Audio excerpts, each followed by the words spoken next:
Thank you everyone for joining this panel on DeFi infrastructure and decentralized exchanges, or DEXs for short. Everyone on this panel is someone leading in the space in either DEXs or DeFi itself. And we're basically going to chat about decentralized financial infrastructure. So to start, if everyone could go around and introduce themselves, introduce what they're working on and how it fits into the DeFi landscape, perhaps starting at the top left with Sergey. Yeah, hi everyone, thanks. It's a pleasure to stay here. I'm co-founder of 1inch Network. 1inch Network is a decentralized distributed network of DeFi protocols. Started on a hackathon back in 2019, and nowadays 1inch is a leading DEX aggregator and high efficient AMM on the market. Thanks. So should I go first next? Sure. Yeah, so hi everyone, I'm Fernando, co-founder of Balancer Protocol, which is a protocol for programmable liquidity.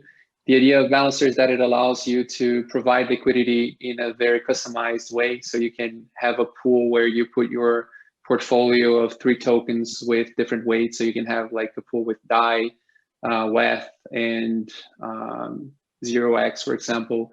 And you can keep your exposure to those different tokens controlled, and always the pool is rebalanced automatically, because Balancer is also a DEX, and we're going to talk about this a lot. So it's a place where traders can find liquidity to do swaps. So it's a two-sided market.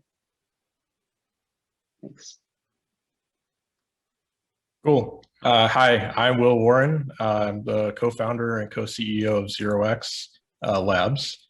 And in 2016, my co-founder and I started working on a project called 0x Protocol. And 0x Protocol is a peer-to-peer method of exchanging Ethereum-based assets. So in contrast to automated market makers where users are trading with a pool of assets that are sitting in a smart contract, 0x Protocol is a direct peer-to-peer exchange between counterparties. Okay, hi everyone, and this is Ray Tao. Super excited to be here. So I'm a co-founder of Alcala Network. Alcala Network is a project building on top of the Polkadot relay chain. The Alcala Network is a specialized network purpose-built for finance, with a set of financial primitives built into the chain level. So we are pretty much building the stablecoin and unified source of liquidity DEX, and also staking derivative on top of Polkadot. So yeah, it's quite excited to see. We've been building on Polkadot for over 2 years. I think it's getting really close to launch. Excited to see what we've been working in the past 2 years to turn into a reality. Awesome. Thanks, everyone. So the first question I have is for Will. So back in 2016, when 0x was founded, to set the context, Bitcoin was about $700, ETH was about $7. What was your vision for 0x and how you saw the DeFi space then, and how has it changed since then? Yeah, good question. So in 2016, DeFi wasn't really a concept or a thing, but my co-founder Muir and I, we saw Ethereum as like probably the most powerful piece of technology to emerge since the internet. And one of the reasons why we thought it was so powerful is because it provides a global network that can support trustless exchange of value or transfer of value. And we had a vision that all forms of value would end up tokenized on top of the Ethereum blockchain or public blockchains like it. So things ranging from like traditional assets like stocks and bonds and fiat currencies, all the way to things like video game items and airline miles, all of it would end up moving onto this globally accessible network. Our vision was that, if all of these assets are going to be represented as tokens on Ethereum, on public blockchains, there's going to need to be a protocol that exists that allows people to exchange these assets in a trustless way. And this protocol shouldn't be application specific. It should be kind of general purpose and unopinionated. And yeah, in the last 4.5 years or so, we've really kind of seen the tokenization of value accelerate at a pace that I don't think we really anticipated. There's now billions of dollars of assets on top of Ethereum alone. There's hundreds of thousands of token contracts, and this trend is only accelerating. Got it. That makes a lot of sense. So the next question is for Sergey. So if you look at decentralized exchanges, they allow users to basically pool liquidity and do peer-to-peer trades. But often, one thing that we hear a lot about is, DeFi is hard to use. The UI UX is difficult, especially something we hear from potential investors. 1inch has over $30 billion in trading volume processed to date. How are you guys tackling the UI UX problems with building on something like Ethereum? What's your guys' approach to that? Yeah, thanks. About your UI UX, it's a very complicated topic here on Ethereum-based blockchains like Ethereum and Binance Smart Chain, for example. Most of the new users, they don't understand how to use it. They maybe heard about MetaMask, but they don't really understand what they are doing there. So as soon we get better user-friendly interfaces, wallets, like for example, I get a notification on my Apple Watch with, okay, I'm going right now to do a swap of 1 ETH to DAI, and it shows me what's happening really. Yeah, I'm not signing just a transaction, and I don't, as an end user, I don't understand what's happening. Yeah, it should be clear and for sure secure. This is kind of regarding UX, UI. We from our side already in the hackathon, we thought, okay, we should maybe make it more easier to kind of offer swaps on a single interface in one single transaction among several exchanges, and offer kind of solution to save time and money. Yeah, and of course tried also to improve it by integrating in the legacy version also balancer, 0x, providing liquidity to balancer in one united user interface. We need more of them. So we need more front ends which build on top of the money Legos. Yeah, actually what we actually started on the hackathon in 2019. So big pain, of course, is gas costs. Our gas costs, for sure, Binance Smart Chain is cheaper, but they're like trade-offs, and for sure, Layer 2 can help reduce the gas costs, and the people can trade very fast, like maybe on Optimism or ZK Snarks. But I like the idea of kind of having gates which aggregate all the normal people who really don't have really technical skills, and offer us one solution from one hand, for example, to staking compound, kind of provide liquidity there and earn interest. My Swiss bank is doing that, and this is great. And I see it like gates for normal people who can be onboarded very fast and really in an easy manner. Got it. So the next question is for Fernando from Balancer. So if you look at a lot of the growth that we've seen in DeFi, over the past 18 months or so, I would say a lot of it has been due to the rise of automated market makers or AMMs. What do you see as the big opportunities and challenges with AMMs, and particularly how you're solving them with Balancer? What sort of things do they open up that maybe weren't possible in the past? I think the biggest innovation that AMMs bring to the market is the fact that lazy liquidity can get some interest by providing liquidity to traders, and for which traders pay a fee. So if you want to be a market maker in the conventional sense, you would have to have infrastructure, and then you have to be always making sure that the sell and buy orders you have are not stale, because otherwise you would be buying things for a stale price or no price, and you would be losing money. So I think that the biggest contribution of AMMs to the space is that anyone can be a liquidity provider.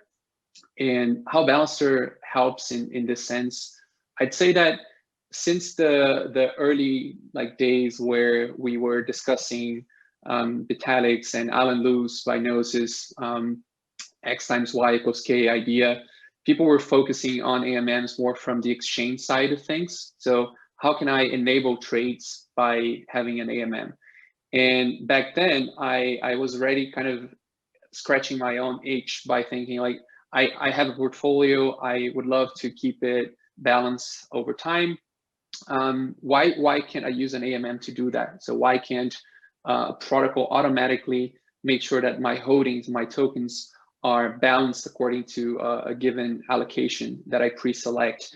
And interestingly, that X times Y equals K, equation has this nice byproduct that a lot of people never saw, like the utility back then, which is whenever you have a 50-50 pool, X times Y equals K, you keep your two tokens always balanced. So whenever you go to Etherscan and you look at a Uniswap pool or a Balancer 50-50 pool, you see that both the tokens have the same dollar value in that pool. So I asked myself, why can't people provide liquidity with the added benefit of having their portfolio or their index fund being continuously rebalanced, all the while being paid for the liquidity that they provide? So that's where Balancer's idea was born back in early 2018. And I think that's how Balancer contributes to the DEX or to the decentralized Ethereum DeFi space. And that's kind of Balancer V1, and a lot happened until then or since then, like with smart pools, with adaptive weights. So weights don't necessarily need to be constant. And the idea of dynamic fees. So we know that the more volatility we have, the higher the fees should be in order to pay back the risk that the liquidity providers are undertaking. And all of that is kind of tackled with smart pools and Balancer V2 that I can talk more about. But yeah, that's, I think, a good intro for now. Got it. That makes a lot of sense. The next question is for Reitao. It's about so in the audience, there's a lot of institutional investors.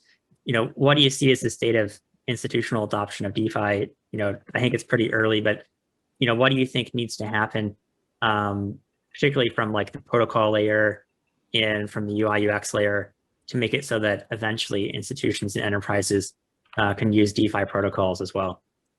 Well, I think there's there's a number of things that need to be improved to attract institutional interest in DeFi, right? So, I mean, obviously, I would see that for a lot of institutional investors, they will be looking after how can their position being insured, so they can have a rest of mind to make sure there's no smart contract risk, or if there's such risk, how can the risk being mitigated? So that's one way. In a lot of institutional investors or the institution users of protocol that I know today, they were pretty much using custodian services. And so far, the experience of working with custodian services is that I think there's still room to improve from the custodian side to able to participate using the capital being custodian to participate in the DeFi space. So I think there's a lot of, it's getting there, but there's a lot of groundwork need to make sure that the institution side have to be more comfortable of directly engaging with DeFi. Got it.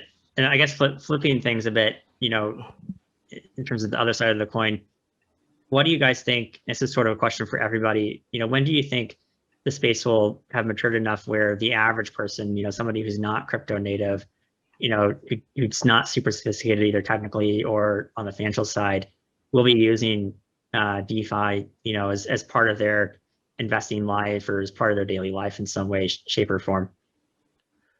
I think there's like a number of things that need to be improved. First is that I think the actual user experience of DeFi for non-crypto user is still quite confusing. If I explain something that, hey, if you want to do some non-crypto user that if you want to transact on DeFi, you need to install a key, you need to install the wallet, and if you, in case you lost that wallet, your money was lost forever. That's still quite risky and quite scary for non-crypto user. I do believe a lot of non-crypto user will start to take advantage or benefit from DeFi via other means. For example, we can already see a lot of like CeFi or fusion of DeFi and conventional finance being fused together. Actually, we are working with some of the partners to bring that a reality as well. The other stuff that I could look at how to encourage a non-crypto user to take advantage of the DeFi space is that I think more education is needed. Frankly, I've talked to a lot of my non-crypto friends. I tell them that, hey, there's already like a type of decentralized bank on top of blockchain, and you are enjoying the much higher return, even if it's just saving stable coins. Well, it sounds too good to be true. I know it's true, but it's too good to be true for a lot of non-crypto users. So maybe we need to push a lot of education on the non-crypto side to let them understand like this is way better. This is like a revolution. This is like a next generation finance being built on top of blockchain. Awesome. Does anybody else have thoughts on that one? I have a couple thoughts. I think like the ultimate promise of decentralized finance and cryptocurrency in general is that it provides an alternative, like a credibly neutral alternative to the existing financial system and the kind of existing economic policies that are specific to, you know, whatever nation state you happen to be located within. It gives you an alternative. And I think that the economic opportunities or incentives that DeFi can provide, I think that's enough to drive mass adoption. If you're able to store your life savings in like a more stable, you know, store of value than whatever your local currency is that's being inflated away, then you have a pretty strong incentive to do that. And if you can also earn a pretty high interest rate because you're stepping in and providing services that in a peer-to-peer manner that, you know, traditionally are only provided by a bank with a bunch of licenses, and you're able to earn 6% interest per year on your assets, then that's a pretty strong financial incentive. But right now, the technology is just too young. These blockchain networks just aren't scalable enough to support mainstream adoption. And so while these economic opportunities to like earn interest or to hedge against you know, inflation, while those exist, like the transaction costs that are incurred in doing that are just too high. You know, if it costs $10 to do a transaction on Ethereum, well, that might be like a significant fraction of like your monthly income in certain parts of the world. And so ultimately, I think like the economic opportunities are enough to drive adoption, but we need scaling in order to allow a mainstream audience to access those economic opportunities. I would like to add, from my point of view, we need partners. I already said before, for example, banks. We need more banks who accept crypto, so you can deposit your crypto in a vault on a bank, and the banks can offer participating in DeFi. Yeah, and it is at the end for the end customer cheap. Yeah, so we don't need kind of high throughput on the blockchain because if it's aggregated by the bank of maybe millions of people, they can just do one single transaction and lend money on Compound, for example, or stake 1H token, or I don't know, provide liquidity into the self-balanced pool of Balancer. If we can get more banks on board, then we will have already the mainstream from our point of view, DeFi. Got it. I think one thing Will mentioned is scaling, and that's kind of a good segue to the next discussion topic is, Ethereum itself only does about 15 transactions a second or so. And for DeFi to really work at scale, you need a lot higher numbers than that. And so I guess maybe we could start with Reitao, since you're building something that's a more scalable platform for people to build DeFi protocols on. Maybe walk us through the benefits of the approach you're taking and, how you're positioning Akala within the marketplace. Oh yeah, happy to explain that. I think scalability is one thing that we decided to build on top of Polkadot, but there's actually a lot more that we decided to build and on top of Polkadot. Before we talking about why we decided to build Akala as a specialized network on top of Polkadot, I need to share some of the thoughts that the whole team of Akala that we share, that we think this is the value that we think. So this is that we believe that the future is going to be multi-protocol, multi-blockchain. It's going to be interconnected network of blockchains. It's not going to be like just one chain to rule them all. Just like as you see in the real world, there's many networks, there's many companies, there's many specialized applications. So that's one belief that we share along with the whole team of Akala. And with that vision, we start to think, hey, what sort of new possibility that Polkadot enable us to build? If you want to build something, we need to look at a new possibility that enabled by a promising base layer. So in fact, Polkadot not only allow us to build a much more scalable solution, it also enable us to create something that's like what we call a specialized network. So Akala is the power chain built on top of Polkadot.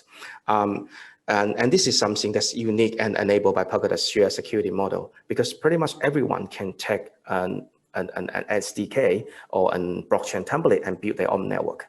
But the problem is that you're facing that how can you make sure this network itself is decentralized, is secure, and also how do you make sure that your blockchain is not becoming a liquidity silo? How can you make sure your blockchain is connected to other part of the wider ecosystem? So Polkadot and solve these two problems for developer like us. So you enable this sort of new possibility to allow us to build a blockchain with special functionality built in. So we imagine that if we can build something right into the core level without actually sacrificing security, what can we build things differently?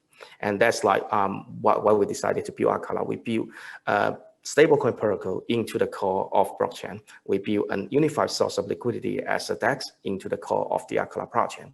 We also built a staking derivative into the core of the blockchain. And all these protocols, they interact with each other from the core level. And the advantage of building all these protocol into the core level, not only it performs much better, it also enables things that's much easier to do if you were just deploy them as smart contract. For example, gas payment, you can see there's going to be many tokens in the Akala shard. There's going to be many tokens in the whole Polkadot ecosystem. Gas payment itself could be routed through the DEX automatically so that people can pay what they are transacting. They can pay gas fee in the asset they are transacting. For example, if someone is transferring USDT, the network is happy to take USDT as a form of gas payment. If people is transferring like AUSD, which is our stable coin, then they can take a fraction of that as the gas fee. So that's like already one huge user experience leave from the conventional way of like deploying stuff as smart contract. So that's one possibility. The other new possibility that enabled by building all the core protocol, building a specialized network, is also if you think about smart contract deployment, we can build Akala as a platform, and developer can tap into what we already created. So for example, the DEX can be reprogrammed. The staking derivative protocol can be reprogrammed. And those will be exposed in the smart contract level as a set of like pre-compiled contract. Think about as like WebEth, that's already deployed on Ethereum, so you don't have to swap ETH every time that you want to transact on ETH. So all those is like the possibility enabled by not only having much higher scalability, but having specialized functionality to enable more smoothly transaction for making the whole platform more consumer friendly. Got it. That makes a lot of sense. And so, switching to kind of the other perspectives, the projects that are building in the space, there's a ton of different scalability solutions out there. everything from what, you know, Akala is building all the way to layer 2s on top of Ethereum, like Starkware and Arbitrum, all the way to other, you know, layer 1 kind of standalone chains like Near, all of those, which we'll be speaking later on in the summit. Maybe starting with Sergey and then Fernando, since you guys have both kind of publicly done some stuff, you know, in terms of scalability. How did you guys make the decisions you've made so far with what you've taken in terms of scaling solutions? And then, you know, what do you think? How do you think this is going to play out? You know, is every DeFi protocol going to exist on a bunch of chains, kind of like how McDonald's exists everywhere, like the SushiSwap model, or do you think there'll be, you know, pockets that migrate to different chains, or how do you guys see it? So from our side, I can say we did the decision to kind of expand to Binance Smart Chain from Ethereum. We just deployed everything on Binance Smart Chain, what we had on Ethereum, because we have seen a lot of people on the chain, a lot of projects popping up. We had the reason to deploy also the aggregation protocol since there were like a lot of DEXs, and we were able to aggregate among them and provide the best price. And it looks not bad. So we have almost like $100 million volume every day on the aggregation protocol on a Binance Smart Chain, which is similar to Ethereum right now already. And it makes sense to expand to other networks. So we officially committed also our team to investigate opportunities in Near protocol, since my co-founder Anton Bukov is from Near, and yeah, he was working there and designed originally the Rainbow Bridge, which was released yesterday or 2 days ago, I guess yesterday, and which allows just to move really in trusted manner tokens from one side to another and back. And this allows also more products built on top of this. Yeah, I have seen some products which build just a bridge between multiple chains, and this is actually great. About layer 2, so very soon we will see Optimism, Uniswap committed, and Synthetics as well.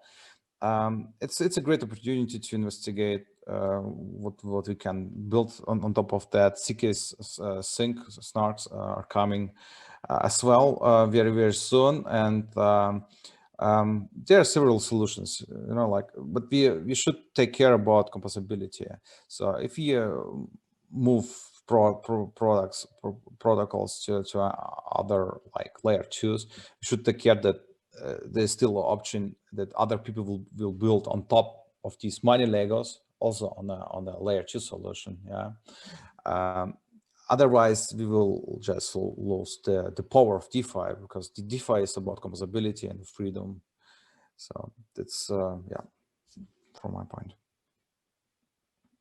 Yeah, I agree. I think the future is not a single chain future, like Rital said. I think there's going to be different niches and different appetites for risk and how much security you want for your application. If it's a game, you might be okay with having a lot less security.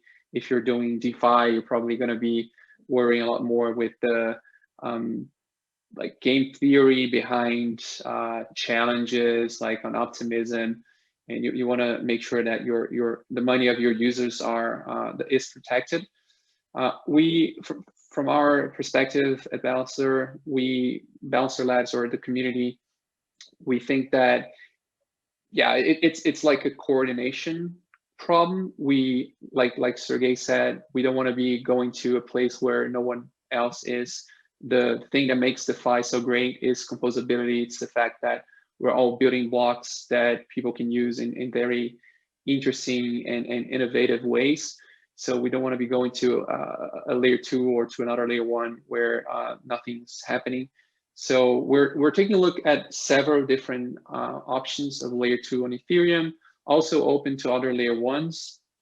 Though we're definitely focused on delivering V2, Balancer V2 on Ethereum layer 1 first, and then we'll be kind of taking a more diligent approach to starting different layer 2 options and seeing how other protocols that we're tightly connected to, like Aave, like Synthetics, like many of the ones we mentioned here are taking. So it's really about not going to some place alone. And if everyone decides to go everywhere, there's going to be fragmentation, which is something we have to avoid at all costs.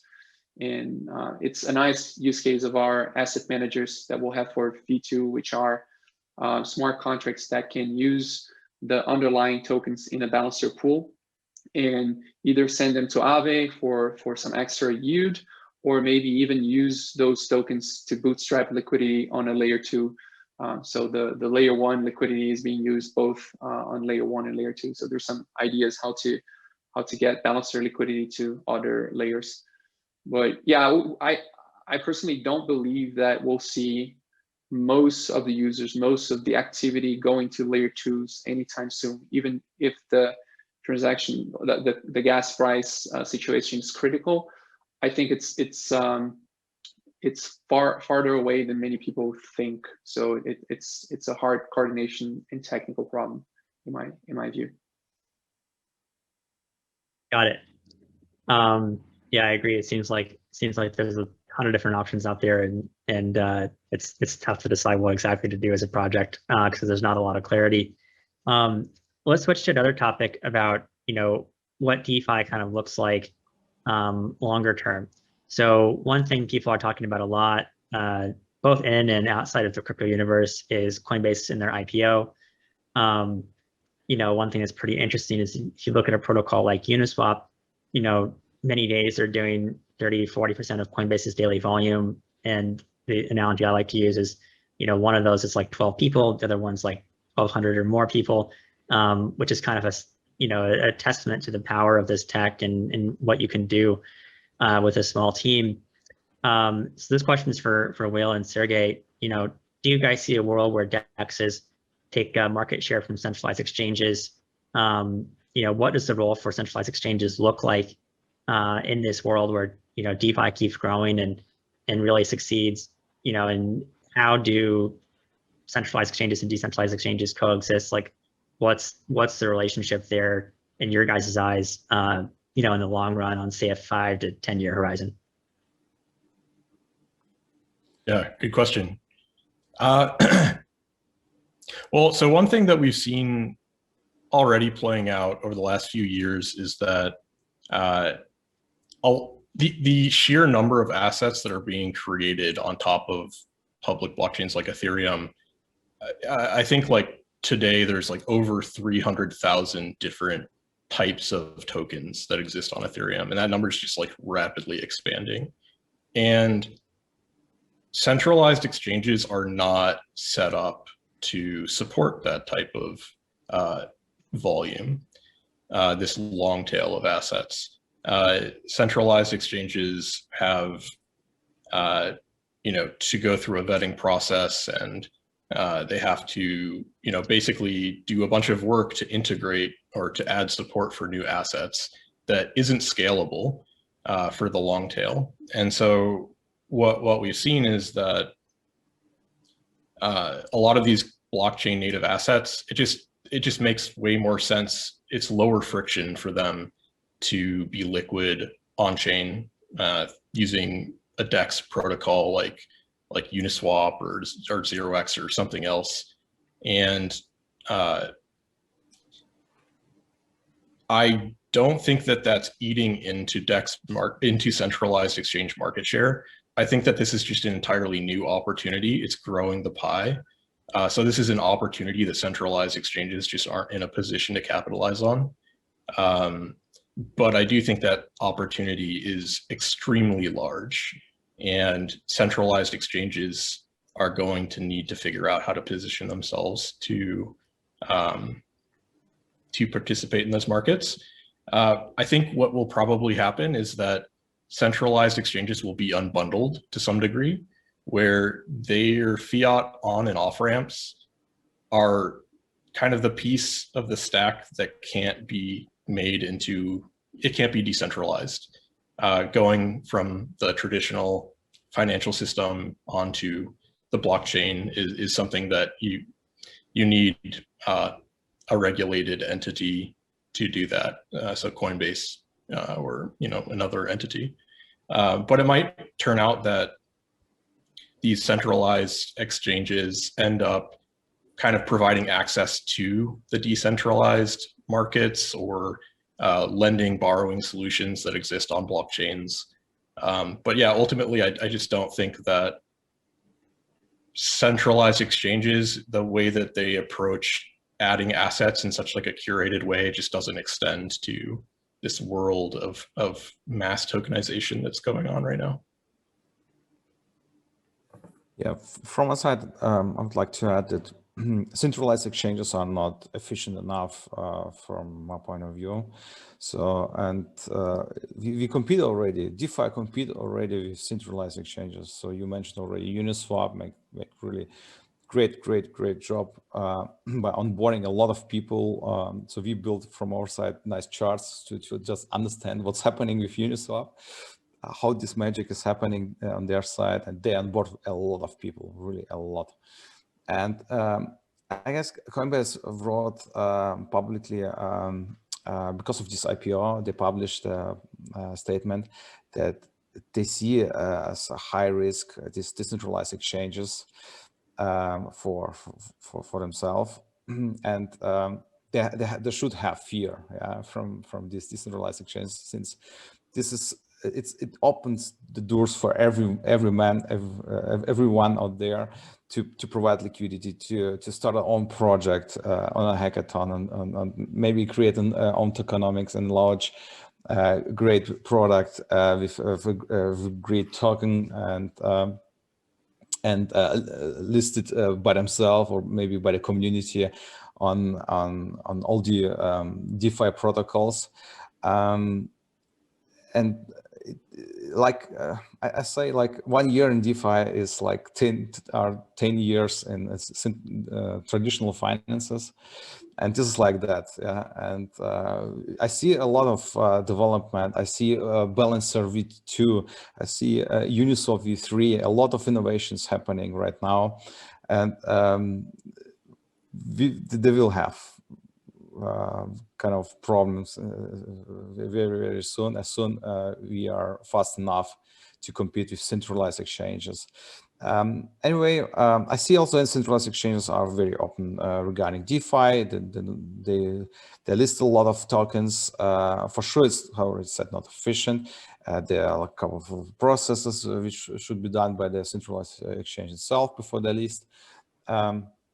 But they open also doors. Like, for example, Binance offer staking of 1 ETH token on the governance contract to get the governance rewards, which were set by the governance itself. Yeah, we will see more such things, like more integrations to DeFi, because they can't miss this ticket on the train to the moon, kind of.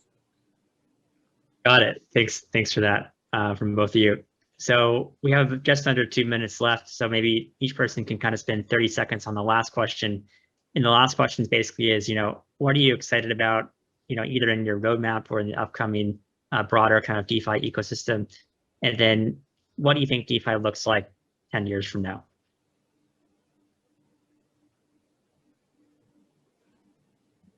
Maybe let's just go clockwise, starting with Sergey. So what's happening in the future with DeFi? So we will see that we will get more better performance on Ethereum 2.0 before that layer 2. So we will see a better adoption of new people, better UI, better solutions, more innovations. I hope less scams. Should take care about security. everyone who's developing on the DeFi products, please do security audits, and at least 3, 4, 5 of them. Yeah, that's it from my side. So I'm very excited about, like Balancer-wise, I'm very excited about our V2 and this idea of having a single vault where people can have internal balances in other protocols or aggregators. Like 1inch, they can have like a small buffer inside of the vault so that their users don't need to be sending ERC20 20 tokens to the vault and back and forth, because they know like there's always some DAI and WETH that's going to be traded. So they can use their internal vaults, balance in the vault to have a trade that costs like under 70K, 1,000 gas, for example. Numbers are kind of almost certain, but yeah. So I'm very excited with the new possibilities that Balancer V2 will open up. I think that like Sergey said, it's 1 year in DeFi is 10 years in the real world. So we see like 14-year-old like talents or brilliant people like coming to DeFi. And I think this tendency is only gonna increase, and talent will come to DeFi, will come to the blockchain. And I think there's no turning back, and we're just at the very like small beginning of something exponential. So I'm very, very excited. There will be cycles and crashes, but I'm sure that we're only just at the beginning. So really excited with DeFi and blockchain at large. Yeah, I agree with Fernando. I think like the amount of progress that can happen in a year is ridiculous in DeFi. I'm particularly excited about how the crypto space kind of transitions, the DeFi space in particular kind of transitions to a multi-chain world, where right now most activity is very much kind of focused on Ethereum, and it's limiting the number of users we can reach. And so I think the transition to multi-chain will allow us to go from 100 to 500,000 monthly active users to hopefully like tens of millions of monthly active users in the next year or two. And then what does DeFi look like in 10 years? I mean, ultimately, so we talk about this idea of like the geographic lottery, and no one controls where they're born. Like you just kind of end up where you end up, and the opportunities that are available to you, some of it's in your control, a lot of it's not. And I think that decentralized finance provides us with an opportunity to eliminate the geographic lottery by creating a global financial system that is efficient, fair, and equitable. Yeah, I share a lot of idea that we just shared. I actually, I'm personally more ambitious than this. I think maybe in 10 years, we will see the whole financial sector being rewritten on blockchain. We are early adopters, right? And for me, I don't see no reason that this couldn't be happening. It's much better. I know there's a lot of hurdles in the current decentralized infrastructure, but those are all technical problems that could be solved. And once the scalability issue, the user experience issue, those are gradually being solved, I don't see any reason that why financial transaction shouldn't be happen on blockchain as a backbone compared to the current infrastructure today. So I can't imagine what's going to happen in 10 years, but I can be sure that a lot of people will start to enjoy the benefit of DeFi, or maybe by then it will be just called finance directly compared to the current world today. I hope that we can all make this a reality. I mean, all the builders in this space, we're building something that's essentially making history. I'm very excited about this. Thanks, everyone. This is a great panel. I totally agree with what everybody said about DeFi over the next decade. I think it's going to be huge. With that, we're going to wrap up, and I'll hand it over to Paul to talk about what's coming next. Thanks, Joe, and everyone. Awesome panel on DeFi. Amazing that over 50 billion has been locked up in